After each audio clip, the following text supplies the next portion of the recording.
Good morning.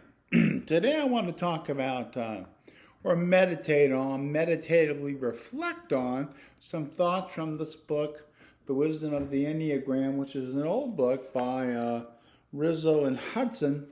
And I don't really have time to give you a lot of information on the Enneagram. I will be here forever, but provided to suffice it to say that it deals with personality, but it also deals with finding out who we are at a deeper level. And it has 9 points on it, 9 areas you can find yourself in when it comes to your vices and also your areas of growth. And so today I want to read for you while we meditatively reflect on it basic fears of these 9 types, and then the message that you lost in your childhood from it. And somewhere along the way, I bet you'll find one that you say really resonates with me.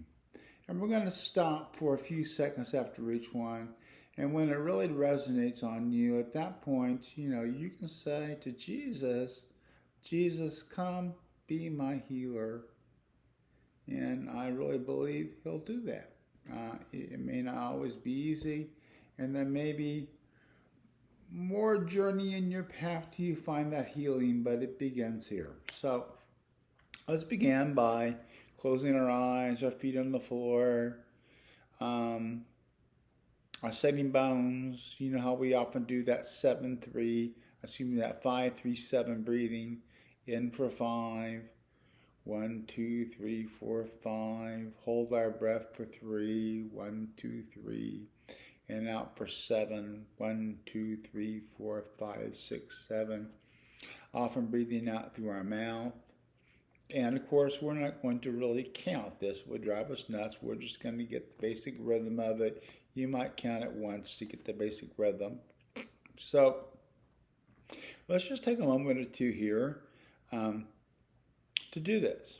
So let's take a time to rest, relax, let gravity pull you down. Just begin to breathe now.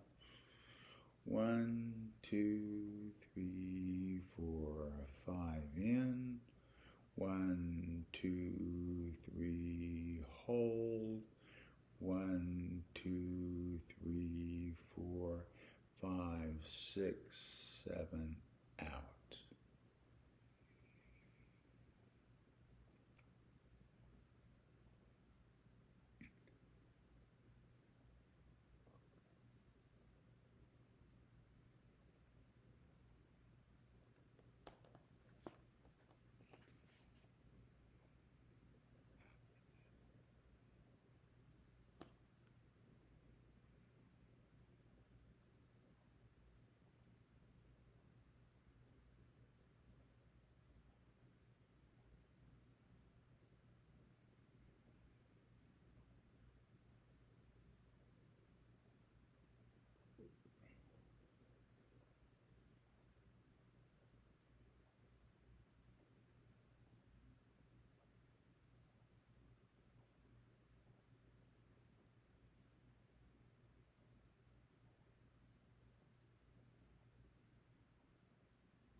So now just imagine yourself in a quiet place, maybe sitting on a park bench in a beautiful park surrounded by flowers and trees and everything beautiful, and reflecting on your life and messages that you've heard, some not so pleasant, and some messages you missed in your childhood that you think maybe Jesus wants to give you that message now.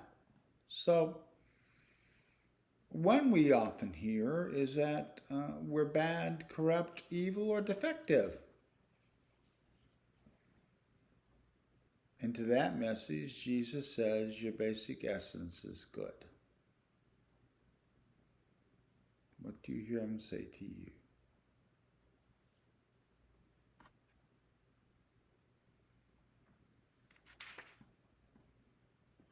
The second message is you have a fear of being unworthy of being loved. And to that one, Jesus gives you this message: you are wanted. Is that the message you hear from him?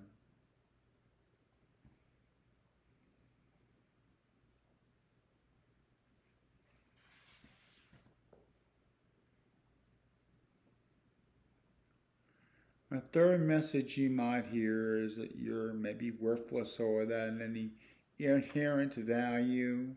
And by the way, we get these messages in many ways from our parents, not intentional at all. They come through in subtle ways because they're broken too. And the third childhood message, maybe Jesus is giving to you, is that you are loved for yourself.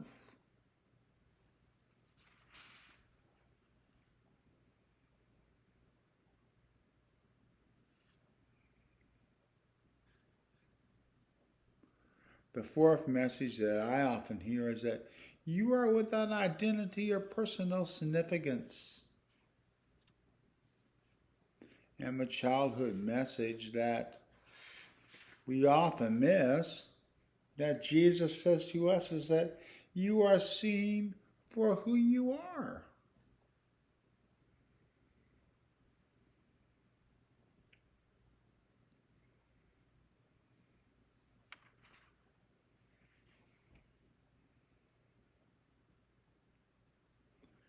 A fifth message we often get from the world is that we have a fear of being useless, incapable, or incompetent. And the message from our childhood we often missed is your needs are not a problem. Just think of what Jesus says to you.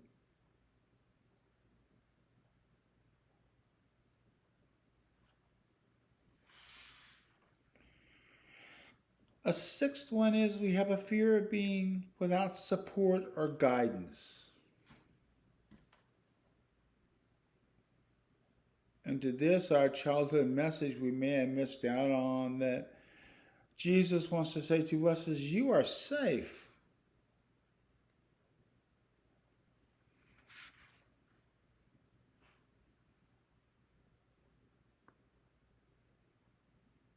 A seventh one is a fear of being deprived or trapped in pain.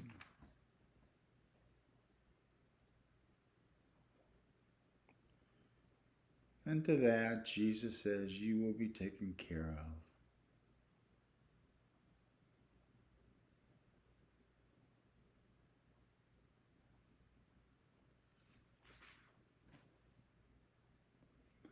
An eighth one is that we have a fear of being harmed or controlled by others. And to that, maybe the childhood message we miss that Jesus says to us now is, you will not be betrayed.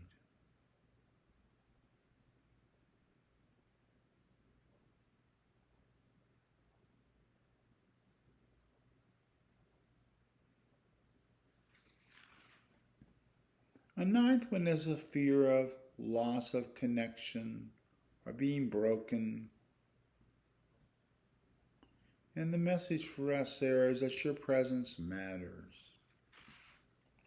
And just stay with me for a minute. I know with myself, this fourth one really strikes home for me, and I think for a lot of people, of being without identity or personal significance, not being important to the world, or maybe even a fear of annihilation, that we might not even exist in some ways. And the answer to that is you are seen for who you are, and that speaks to my heart. So which of those words speaks to your heart? You are good. You are wanted. You are loved for yourself. You are seen for who you are. Your needs are not a problem. You are safe. You will be taken care of. You will not be betrayed, and your presence matters. Go out there and enjoy today. Make it a good day. God is with you.